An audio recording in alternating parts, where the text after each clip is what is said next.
Sir, நம்ம ஒரு பொது இடத்துக்கு போறோம். அங்க திடீர்னு ஒரு பெரியவர் மயங்கி விழுந்துறாரு. உடனே பக்கத்துல இருக்கிற கடைக்கு போய் ₹1 கொடுத்து தண்ணி பாக்கெட் வாங்கிட்டு வந்து அவர் முகத்துல தெளிச்சு எழுப்பி உட்கார வச்சு, ஐயா இதை குடிங்கன்னு சொல்றோம்.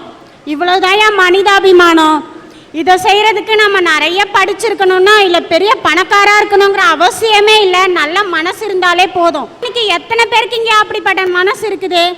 ஒருத்தர் ரோட்ல அடிபட்டு விழுந்து கிடந்தா கூட அவனை பார்த்தும் பார்க்காத மாதிரி, இன்னும் கேட்டால் அவனை ஏறி மிதிச்சுட்டு கூட தான் உண்டு தான் வேலை உண்டுன்னு போயிட்டே இருக்கான்.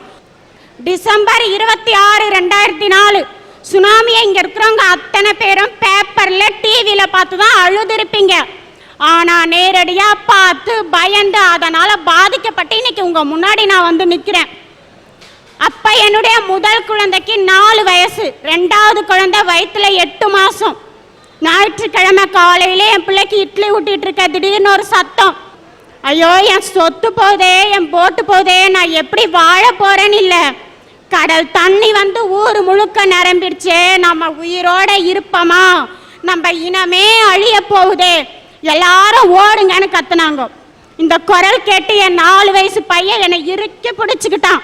உடம்பெல்லாம் ஒதுருது அவனுக்கு. தூக்கி இடுப்புல வச்சுக்கிட்டு 4 ஸ்டெப் நடந்த ஓடுனேன். விழுந்துறேன் எந்திரிக்கிறேன், விழுந்துறேன் எந்திரிக்கிறேன். உயிர் தப்பிக்கணுன்ற எண்ணம் மட்டும்தான் இருந்துச்சு. 2 கால் ஒதுருதே, மனசு படப்படனுது. கடவுளே, நான் செத்தால என் பிள்ளைய மட்டுமாவது காப்பாற்றணும்னு எந்திரிச்சு ஓடுறேன். பஸ் ஸ்டாண்ட் வரைக்கும் ஓடுனா அதுக்கு மேலே எங்கே ஓடுறதுன்னு தெரியல. அந்த இடத்துல எனக்கு வயிறு வலிக்க ஆரம்பிச்சிருச்சுங்கய்யா. உடனே பக்கத்தில் இருக்கிற ஒரு டாக்டர் கிட்ட போனோம். அவங்க சொன்னாங்க, அம்மா நீ அதிர்ச்சி பயந்துட்ட, அதனால் உனக்கு வயிறு வலிக்குது, 2 மாதம் வரைக்கும் நீ அதிர்ச்சியை படக்கூடாது, பயப்படக்கூடாதுன்னு. 2 மாதம் கழித்து எனக்கு குழந்தையும் பிறந்தது, கூடவே அதிர்ச்சியும் பிறந்தது. பிறந்த குழந்தைகிட்ட ஏதோ வித்தியாசம் எங்களை மாதிரி பாமரங்களுக்கு என்னன்னு தெரியாது. அங்கே இருந்தவங்க சொன்னாங்க, நரம்பு டாக்டர்கிட்ட கொண்டு போய் காமிங்கன்னு. அவர்கிட்ட போனேன். அவர் சொன்னார், அம்மா கர்ப்பத்திலேயே அதிர்ச்சி அடைஞ்சி உன்னுடைய குழந்தை ஒரு வலிப்பு நோயாளியாக பிறந்திருக்குது. இன்னைய வரைக்கும் என் குழந்தை நடக்கலை, உட்காரலை, பேசலை. இப்படிப்பட்ட நிலைமையில என்னுடைய முதல் குழந்தைய கவனிக்க எனக்கு நேரமும் இல்லை, படிக்க வைக்க எங்ககிட்ட வசதியும் இல்லை. மாசத்துல 10 நாள் வீட்டில் இருப்போம், 20 நாள் ஆஸ்பத்திரியில் இருப்போம். என் தலையை பார்த்தாலே அந்த கவர்மெண்ட் ஹாஸ்பிட்டல்ல என்ன மறுபடியும் வந்து உக்காந்து பெட்ல, இதுக்கு வேற வேலையே இல்லடா அப்படின்னு கொஞ்சம் கூட மனிதாபிமானமே இல்லாம திட்டுன ஒரு சில டாக்டர்களுக்கு மத்தியில நான் ஒரு நல்ல டாக்டரையும் பார்த்தேன். அவர் என்னுடைய குழந்தைக்கு கொண்டு போய் காமிச்ச 3 மாசத்துல இருந்து இந்த நிமிஷம் வரைக்கும் ₹10 டாக்டர் பீஸ் வாங்காமலே வைத்தியம் பார்த்தார்.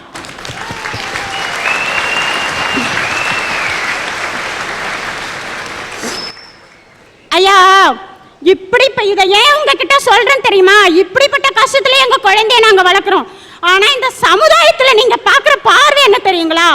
ஒரு கோவிலுக்கு கூட்டி போக முடியல, ஒரு கல்யாணத்துக்கு போக முடியல, ஏதோ ஒரு வித்தியாசமா 5 பிராணியை பாக்குற மாதிரி பாக்குறீங்க ஒரு சிலர். அது கூட பரவாயில்லைங்க. அதை விட கொடுமை, பஸ்ல உட்காந்துட்டு இருந்தா என் குழந்தைய நான் வச்சுட்டு இருந்தா சீட்ல பக்கத்துல கூட வந்து உட்கார மாட்டேங்கிறாங்க ஐயா. இந்த அரட்டை அரங்க மேடையை நான் ஒரு மேடையா நினைச்சு வரலைங்க ஐயா, ஒரு கோவில் சன்னிதானமா தான் நினைச்சு வந்திருக்கேன். கோவிலுக்கு போய் அழுதா குறைத்தீரும் சொல்லுவாங்க, அது உண்மையா போய் எனக்கு தெரியாதுங்க ஐயா. ஆனால் இந்த கோவில்ல வந்து அழுதா கண்டிப்பா என்னுடைய குறைத்தீரும், என் குழந்தை நல்லா ஒன்ற நம்பிக்கையோட இந்த இடத்துக்கு நான் வந்திருக்கேன். அந்த குழந்தைக்கு ஒரு நல்ல வாழ்க்கை பிறக்காதா, ஒரு நல்ல வாழ்க்கை கிடைக்காதா என்று அந்த தாய் இங்கே ஏங்குகிறார்.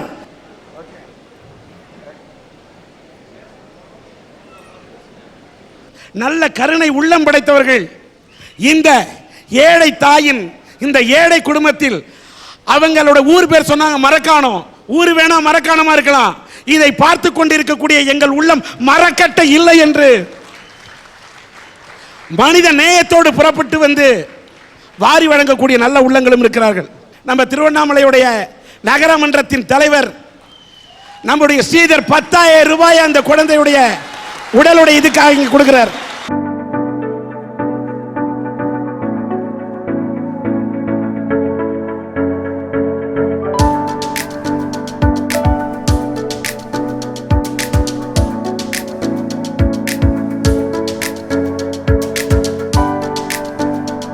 அந்த குழந்தையின் சிகிச்சை பொருட்டு வேலூரில் இருக்கக்கூடிய நம்முடைய சிஎம்சி மருத்துவமனைக்கு வந்தால் அங்கே இருக்கக்கூடிய இயக்குநரிடத்திலே, டைரக்டரிடத்திலே கலந்து ஆலோசித்து அந்த குழந்தையின் மருத்துவ நலனுக்காக எந்த சிகிச்சையும் தர தயாராக இருக்கிறோம் என்பதை சிஎம்சி மருத்துவமனையின் சார்பாக சகாயன் அவர்கள் தெரிவித்திருக்கிறார்.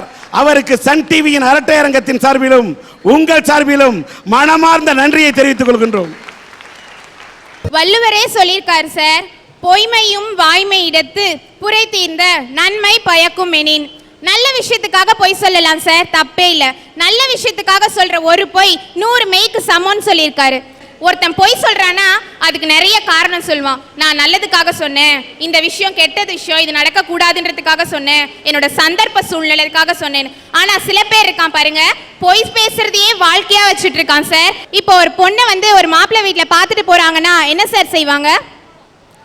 அக்கம் பக்கத்துல இருக்கவங்க கிட்ட விசாரிப்பாங்க அந்த பொண்ணு எப்படி என்னன்னு. சில பேர் இருக்கான் பாருங்க, அந்த பொண்ணு எந்த தப்புமே செஞ்சிருக்க மாட்டா, ஆனா அந்த குடும்பத்துக்கும் அந்த பக்கத்து வீட்டுக்கார குடும்பத்துக்கும் ஏதோ ஒரு காலத்துல ஒரு பகை இருந்திருக்கும்.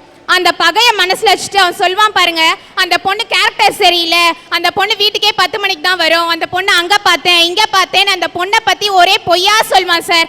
இப்படி ஒரு பொண்ணோட வாழ்க்கையை கெடுத்ததுக்காக பொய் சொல்றால சார், அவனெல்லாம் சும்மாவே விடக்கூடாது சார். இன்னைக்கு எத்தனை அரசு அதிகாரிகள் சார் உண்மையா லஞ்சம் வாங்காம உழைச்சிட்டு இருக்காங்க.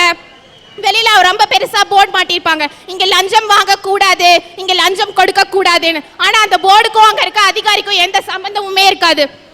எந்த அரசு எந்த மந்திரியும் சொல்றது இல்ல, எந்த முதலமைச்சரும் சொல்றது இல்ல, நீ இவ்வளவு லஞ்சம் வாங்க இவ்வளவு லஞ்சம் வாங்கன்னு. இந்த ஆட்சி வந்தாலும் சரி எந்த ஆட்சி வந்தாலும் சரி லஞ்சம் வாங்குறவன் வாங்கிட்டே தான் இருப்பான்.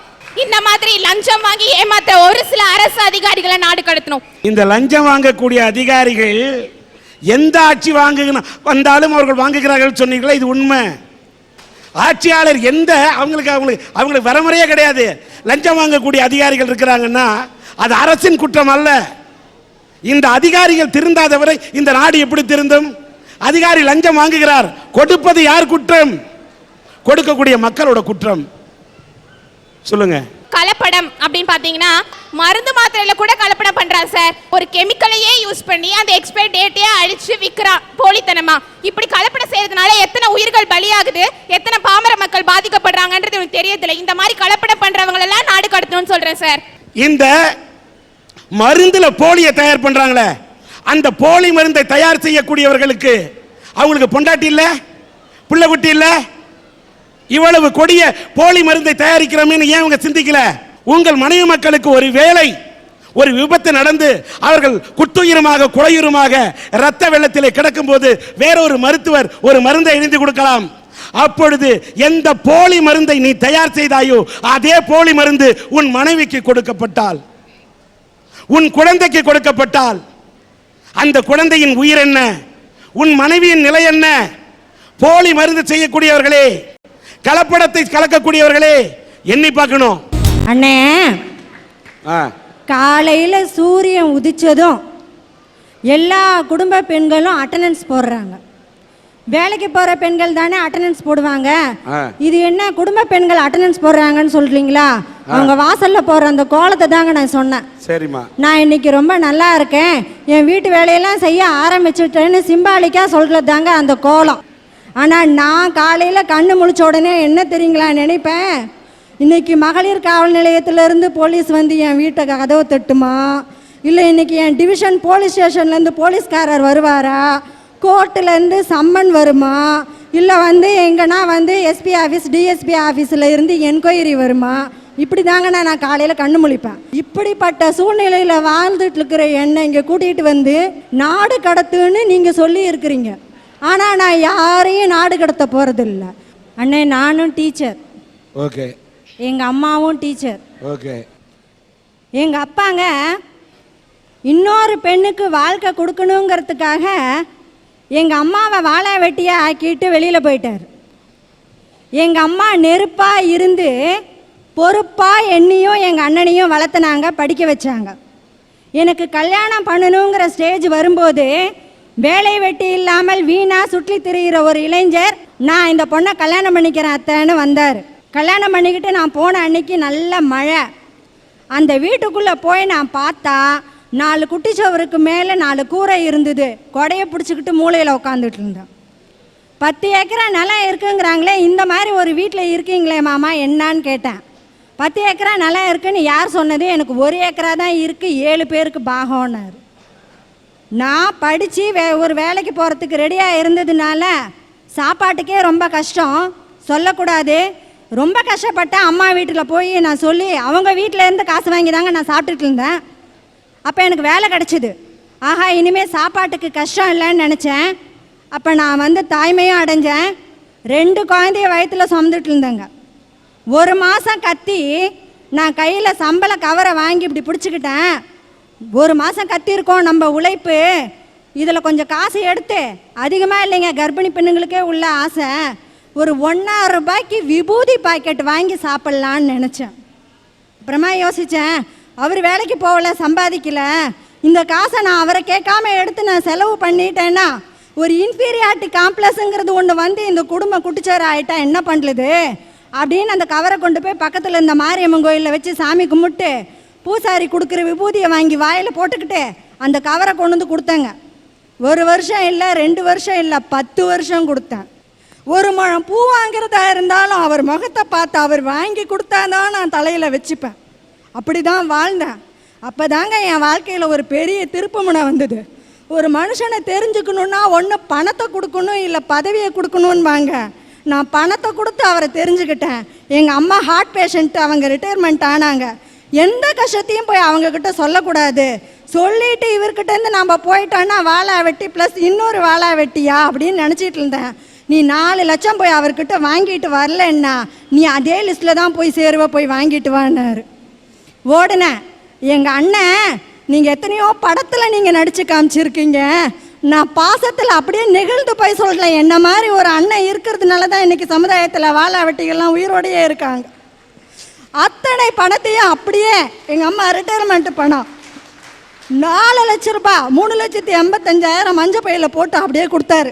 கொண்டு வந்து இந்தாங்க மாமான்னு கொடுத்தேன். நீ 2வது குழந்தை வயிற்றில் வச்சுட்டு இருக்கிற, உன் பேரில் போட வேணாம், என் பேர்லேயே போட்டுக்கிறேன்னு ஜாயின் அக்கௌண்ட் கூட வேணான்னு அவர் பேரில் போட்டுக்கிட்டாருங்க. நான் கேட்கவே இல்லை. ஒரு வீட்டை கட்டினார். 7 பேருக்கு பாகமாக இருக்கக்கூடிய ஒரு இடத்துல ஒரு பாகத்தில் ஒரு வீட்டை கட்டினார். கிரகப்பிரவேச அன்னைக்கு சொன்னார், நான் இன்னொரு கல்யாணம் பண்ணிக்க போகிறேன், நீ செத்து போன், இனிமே நான் அவன் கூட இருக்க மாட்டேன், எனக்கு வேற ஒருத்தி தான் முக்கியம்னாரு. அன்னைக்கு இடி என் தலையில் கூட இல்லைங்க, நான் என் இதயத்தில் இறங்குச்சு. நான் ஹார்ட் பேஷண்ட்டு, ஃபஸ்ட்டு அட்டாக் வந்து ஹாஸ்பிட்டல் அட்மிட் ஆகியிருந்தேன். அன்னைக்கு ராத்திரி தூங்கிட்டு இருக்கிறேன். வீட்டுக்குள்ளே வந்த மனுஷன் தலைகாணியை தூக்கி மூஞ்சில் வச்சு ஒரே அமுக்குறாரு. சாவடிச்சு உன்னை தூக்கி செப்டி டேங்கில் போட்டுருவேன்னு. செத்து போயணும்னு நினச்சேங்க. ஒரு ப்ரிஸ்கிரிப்ஷனை வச்சுக்கிட்டு Tirukkoyilur medical stop, Manalurpettai medical stop, திருவண்ணாமலையில் ஒரு மெடிக்கல் ஸ்டாப் விடாமல் 5 மாத்திரையாக 60 மாத்திரை வாங்கினேன். பக்கத்து தெருவில் இருக்கிற எங்கள் அம்மா கிட்ட கொண்டு போய் பெரிய குழந்தைய விட்டேன். சின்ன குழந்தைய தூக்கி பக்கத்து ஊரில் இருக்கிற எங்கள் அண்ணன் கிட்ட விட்டேன். பால் குடிக்கிற குழந்தை செத்து போகிற எண்ணம் மாறி போயிடுமேன்னு என் குழந்தைங்கள நினச்சேன். அந்த சாவுக்கு வந்த கூட்டத்திலேயே ஒரு பொண்ணை தேடி கல்யாணம் பண்ணிக்கிற ஒரு அப்பா கிட்ட என் குழந்தைய விட்டுட்டு நான் ஏன் செத்து போகணும்? போராடணும்னீங்களே, உயிரை காப்பாற்றிக்கணும்னு நேராக மகளிர் காவல் நிலையம் போனேன். அம்மா இந்த மாதிரிலாம் நடக்குது, என் புருஷன் என்னை கொல்ல வராரு, நீங்கள் கேஸ் போடுங்கன்னு கேஸ் பதிவு பண்ணாங்கன்னா 15 நாள் ரிமாண்டில் உள்ளே இருந்தார். 15 நாள் கழித்து வெளியில் எதனா திரும்பி வருவாருன்னு பார்த்தேன். இன்றைக்கி திருக்கோயிலூர் கோர்ட்டில் வந்து வரதட்சணை கேஸ் நடந்துட்டு இருக்குதுங்க. வெளியில் வந்தார். 7 வக்கீல் இன்னைய வரைக்கும் வச்சுருக்கிறாரு. அவர் செய்கிறது தப்புன்னு தெரிஞ்சும் 7 வக்கீல் அவருக்காக வாதாடிட்டு இருக்கிறாங்க. பிரிஞ்சு போன கணவன் வீட்டுக்கு வந்து கதவை தட்டுனா பூ வாங்கிட்டு வருவான், புடவை வாங்கிட்டு வருவான். என் புருஷன் வீச்சருவா வாங்கிட்டு வந்தார்.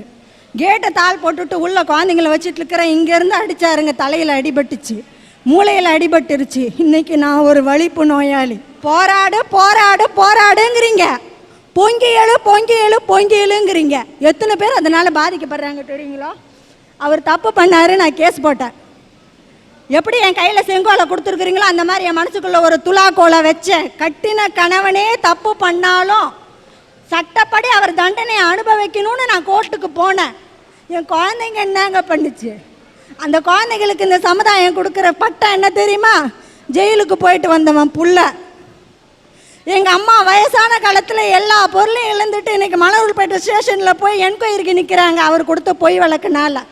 எங்கள் அண்ணன் எல்லா பொருளையும் கொடுத்துட்டு தொழில் ஆரம்பிக்க முடியாமல் கல்யாணம் பண்ண முடியாமல் இன்னைக்கு சாப்பாட்டுக்கு கஷ்டப்பட்டுக்கிட்டு எனக்காக தியாகம் பண்ணிட்டு உட்காந்துட்டு இருக்கிறாரு.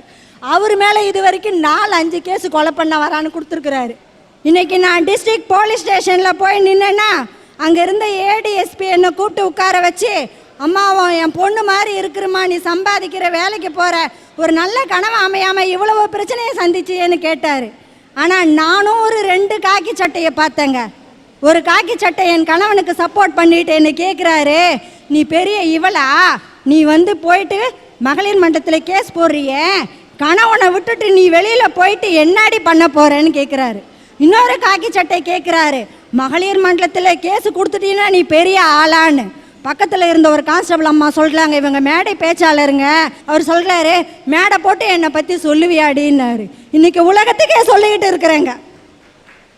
காக்கி சட்டையில் நல்லவங்களும் இருக்கிறாங்க.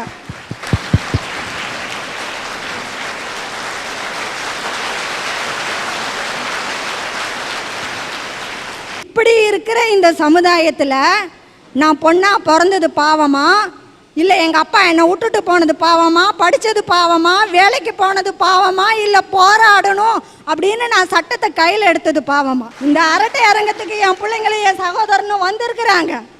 அவங்க முன்னாடி நான் அழக்கூடாதுன்னு என் அழுகையை மறைச்சி வச்சுட்டு இருக்கிறேன்.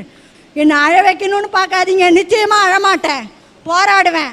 தப்பு பண்ணது யாராக இருந்தாலும் தண்டனை கொடுக்கணும்னு எல்லா பெண்களும் எழுணுங்கிற அந்த விழிப்புணர்வை ஏற்படுத்தணும்னு தாங்க நான் இங்கே வந்திருக்கேன்.